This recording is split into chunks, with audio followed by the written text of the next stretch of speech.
Fala galera, beleza? Mais uma vez aí cá embaixo com vocês para trazer uma análise de Bitcoin. Como vocês estão? Beleza? Aí sim. Então hoje dia 17/7 aí de 2020 às 11h04 da manhã estamos começando aqui mais uma análise de Bitcoin e Ethereum e não poderia deixar de se agradecer agora que somos 1.240 e tantos inscritos aí no canal, meu irmão. Muito obrigado a todos vocês aí que estão se inscrevendo, meu irmão. Sem palavras para agradecer aí todos vocês que se inscrevem no canal, ativa a notificação e deixa seu like aí, também a sua opinião que é muito importante aqui para a gente crescer juntos, beleza? Meu irmão, no Extrema Notícias aí tem umas notícias muito interessantes ainda e ontem não deu pra me gravar um vídeo, galera. Peço até desculpa pra vocês, mas ontem foi um dia bem cheio de coisas pra fazer, então, meu irmão, primeiro de tudo, como sempre, se inscreve no grupo do Telegram. Então, realmente é lá que a gente vai conseguir trocar ideia mais pessoal. Você vai ter lá agora 2 grupos do Telegram para você entrar, porque eu acabei de virar embaixador do MakerDAO aqui no Brasil, galera, e com muita felicidade que eu trago isso aqui para vocês aqui no canal, beleza? Então eu vou criar um canal também do MakerDAO no Brasil, aqui no YouTube também vou postar alguns poucos vídeos. Eu queria contar com a força de vocês aí para fortalecer esse canal, beleza, galera? Fortalecer aqui a nossa parceria. Então, tamo junto. Assim que eu criar esse canal, eu vou mostrar para vocês lá. Então, galera, se inscreve no grupo do Telegram, é importantíssimo. Lá também tem o grupo do MakerDAO. A gente vai fazer esses grupos crescerem para poder a gente realmente atingir novos patamares, né? Então é bem interessante isso aí que está acontecendo, pessoal. Então, muito obrigado realmente aí a todos, o apoio de todos vocês aí, sem palavras para agradecer, e é com conteúdo que a gente agradece, né? Então a gente segue aqui direto com vocês aqui. Primeiro eu vou falar aqui do Ivan on Tech, agradecer ele aqui mais uma vez. Essa participação lá da academia lá do Ivan on Tech, inclusive o link lá da academia tem aí na descrição do vídeo, foi fundamental para que eu ganhasse visibilidade também e também credibilidade, né, para poder a pessoa entender que você tem o know-how ali, você foi certificado por uma pessoa, uma empresa realmente gigantesca, né, no mundo das criptomoedas aí, no mundo da educação desse nível de conteúdo. Então, realmente eu agradeci aqui, fiz um post no Twitter ontem agradecendo, e aí ele acabou hoje, no vídeo de hoje, ele acabou que comentou lá no vídeo dele. Então, muito obrigado aí, Ivo. Um abraço para você, irmão. Então, a gente tem aqui um artigo do Bankless, que saiu aqui do Ryan Shanazi, que eu achei bem interessante. Hoje a gente vai ter um episódio mais rápido.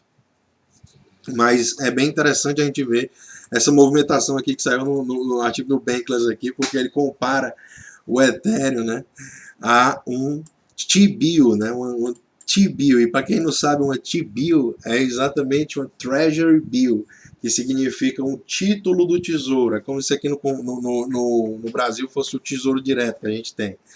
E aí, simplesmente, ele compara o Ethereum em stake na blockchain do Ethereum 2.0, né, que vai lançar, simplesmente como o novo T-bill, né? Por quê? Porque simplesmente o Ethereum tem umas características muito similares aí ao que acontece, né? Então eu vou falar um pouco sobre esse artigo aqui que chamou a atenção, e a gente vai discutir aqui também essa parada. Então, ele começa falando aqui alguns pontos interessantes, essa questão do Ethereum parecer com uma bond, né? Então, ele explica como é o pensamento dele em cima dessa posição. Então, a gente tem aqui o ouro, com a capacidade de ser uma commodity, né? O Bitcoin como o ouro digital, com essa capacidade de ser uma commodity também, e simplesmente o Ethereum, sem estar em stake, o Ethereum que está só na sua carteira ou que está em protocolos DeFi rentabilizando algum tipo de juros, ele contabiliza como o óleo digital, né, o petróleo digital.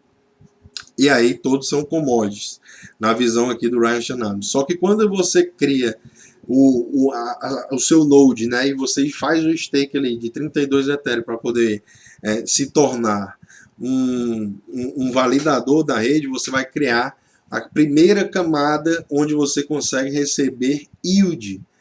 E yield é justamente o interesse em cima da sua posição. Então, você tem que entender que nesse patamar é o menor risco possível que você tem de receber yield dentro da blockchain do Ethereum.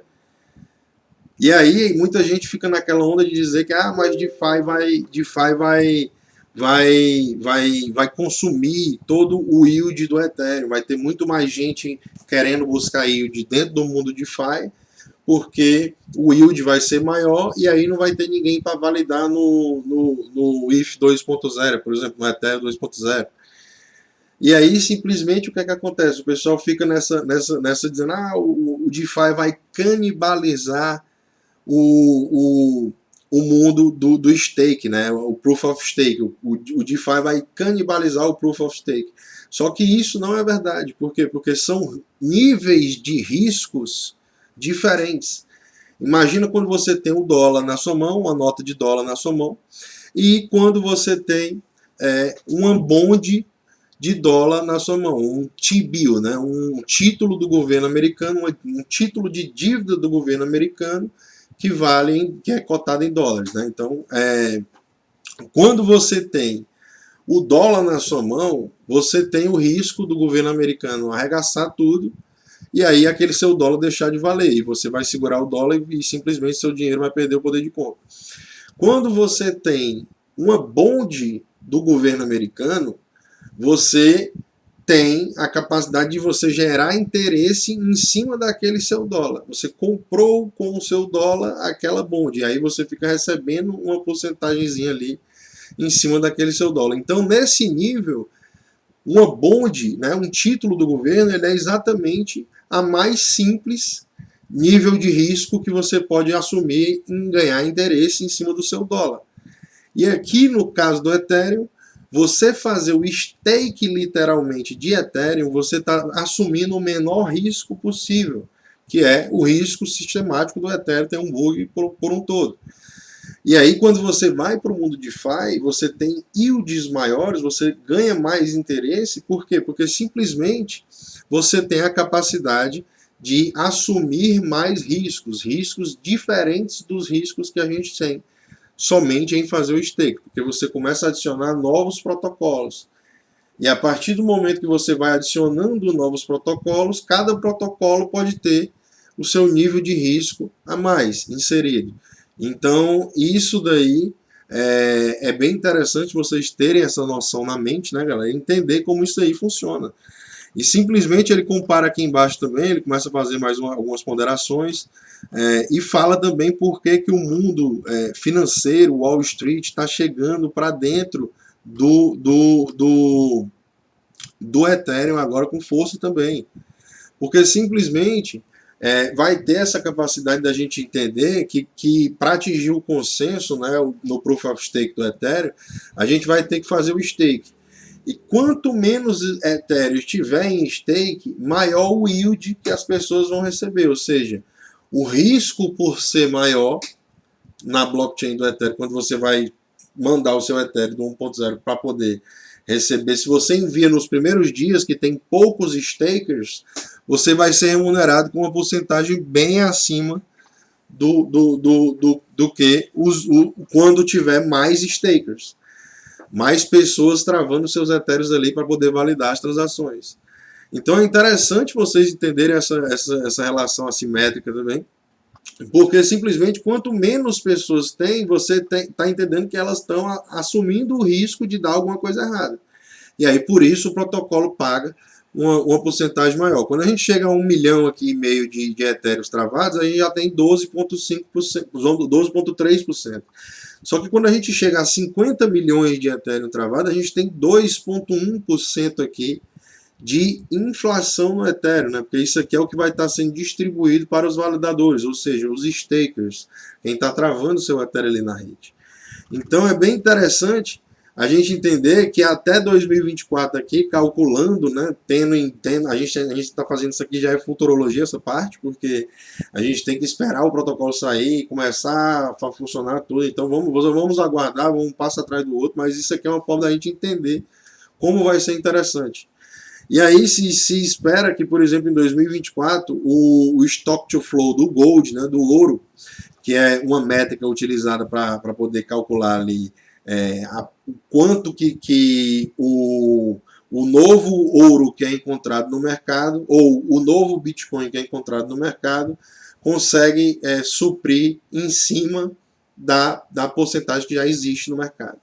Então, É bem interessante essa questão do stock to flow, e aí ele diz que em 2024 aqui o ouro vai estar com 1,6% de anual inflation, né, da inflação anualizada. E o ouro e o Bitcoin com 1,8% aqui depois post-halving, né, antes da halving, vai ser antes da halving aqui de 2024, o Bitcoin já está rodando a 1,8%, só que quando passar a halving ele vai para 0,9%, né? Então é bem interessante isso aqui que vai acontecer, só que no Ethereum ele já está falando aqui que post-stake, né, depois, antes do stake, quando tiver o stake lá já no nível já excelente, a gente vai chegar a 1,4% de inflação anual. Então achei bem interessante, galera. E aí com isso aí a gente termina essa cobertura aqui do artigo do Brian Chanaz, como sempre os links vão estar na descrição, e eu acho que é bem interessante vocês terem isso em mente também. Então aqui eu vou passar rapidinho no meu blog aqui, o blog é caioinvest.substack.com, eu também tenho uma coluna lá no Bit Notícias, então fica ligado. E aqui eu posto os meus artigos aqui, e eu tenho o porquê o Brasil precisa de DAI e os colaterais de DAI. Você lê primeiro esse para você entender como funciona a mecânica do DAI e por que o DAI é fácil de ser auditado. E aí na sequência você entende como você audita os DAI, né? Como você vê o que está lastreando cada DAI. Então é bem interessante. Dois artigos, se inscreve aqui em cima vai ser um botão de se inscrever, você pode deixar os likes também aqui para poder fortalecer, e tamo junto. Então com isso a gente vem aqui pro nosso CoinGecko, né? Vamos fazer aquele refresh live aqui especial para vocês, como sempre, e a gente vê como é que anda aqui a movimentação do mercado como um todo, né? Então o mercado como um todo, hoje 276 bilhões de dólares, a gente tem aqui um volume negociando 36 bilhões nas últimas 24 horas, né? Então segue relativamente baixo, Bitcoin 61,1% de dominância desse cap, e o Ethereum vem logo atrás com 9,45% de dominância desse cap. Então é bem interessante a gente ver que o Bitcoin e o Ethereum continuam lateralizados, e é mais ou menos isso que a gente vai ver já no gráfico, 9.154 e 233 dólares. Só que o mundo de DeFi, né, eles estão estralando no norte, sintéticos aqui 3,43. 8,7% mais um dia de alegria. Então a gente tem Kyber aqui com 2,7% aqui, dando uma sustentada boa nesse patamar atual. E aí a Chainlink também, que serve como os oráculos dos preços que mandam para dentro desses protocolos centralizados, né? A gente tem a Chainlink aqui com 5,1 também chegando a 8,46, o patamar do nosso portfólio aqui agradece, né, galera? Então a gente tem aqui o Bitcoin de longo prazo, né? A gente tem toda essa movimentação e a gente pode ver aqui como é que anda nos dias de hoje, né? Então nos dias de hoje, como eu venho falando, galera, continua lateralizado. O preço está conseguindo ganhar bastante resistência aqui nessa região e não está conseguindo superar, mas vamos ver que ele não perdeu os fundos ainda. Que tem aqui os primeiros fundos que tem estão aqui na casa dos 8.865 dólares. Então, perdeu esse fundo, a gente tem um próximo fundo aqui que está na casa dos 8.666. E o próximo principal fundo está na casa dos 8.235. Que foi aqui do dia 11 do 5. Então vamos ficar ligados nesses patamares, realmente. O fractal de 100 períodos já está aqui na questão dos 8.886. Então é bem interessante a gente ver esses patamares cada vez mais altos. O fractal de 100 períodos vai se aproximando do preço ali, quem sabe, para trazer um suporte. E a gente aí vai acompanhar, né? Então vamos ver como é que vai ser essa movimentação do preço aí, já que ele já está nesse movimento de continuar fazendo esses fundos mais altos do que os fundos anteriores, mas os topos continuam mais baixos do que os topos anteriores. Então vamos ver, tá bem interessante, a gente tem os principais pontos de resistência aqui no fractal de 50 períodos e 21 períodos, 72 períodos, que estão mais ou menos ali na mesma média dos 9.393, 9.400 dólares ali, começando a fechar acima desse patamar dos 9.400 dólares, a gente tem espaço para vir, quem sabe, buscar novamente patamares mais acima, né? Então vamos ver como é que o preço vai se comportar. Já está não sei quantos dias aí, vamos ver quantos dias aqui rapidinho.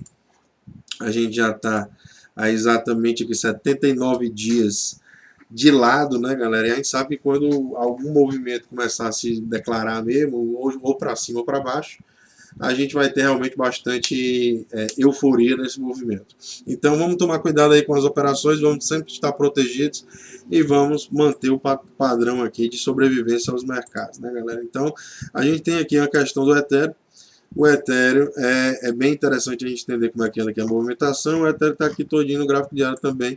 Ele está procurando suporte aqui na casa dos nossos fractais de 50 e de 21 períodos após conseguir achar aqui nessas regiões aqui anteriores. Então, os suportes que a gente tem no Ethereum primários, aqui na casa dos 224 dólares, que vai coincidir com o nosso fractal de 72 períodos ali nos 226. A gente tem um suportezinho secundário aqui no Ethereum, que mostrou força nessa região, pelo menos aqui na casa dos 216 dólares. Mais abaixo, a gente tem um suporte aqui na casa dos 191 dólares e o principal na casa dos 175 dólares. Então, aqui estão todos os nossos fractais aqui de curto e de médio prazo, só os de longuíssimo prazo, por exemplo, aqui de 1.200 dias, que está lá para cima, hoje nos exatos 300 dólares. Então, é bem interessante a gente achar que ele vai estar indo buscar essa região aqui, se ele não vier começar a perder os fractais, e principalmente o fractal de 610 períodos aqui, que tem nos 182 dólares. Então vamos ficar ligado, porque os movimentos mais interessantes você pega no longo prazo. Se você estiver querendo pegar pequenas moedas no trilho do trem, você às vezes acaba se cortando. Então, com isso, galera, muito obrigado a todos vocês aí que estão se inscrevendo no canal, ativando a notificação e deixando seu like aí, também a sua opinião, que é muito importante aqui pra gente crescer juntos, beleza? Tamo junto. O mundo é de quem investe, galera. Qualquer dúvida, deixa no comentário. Um abraço e valeu.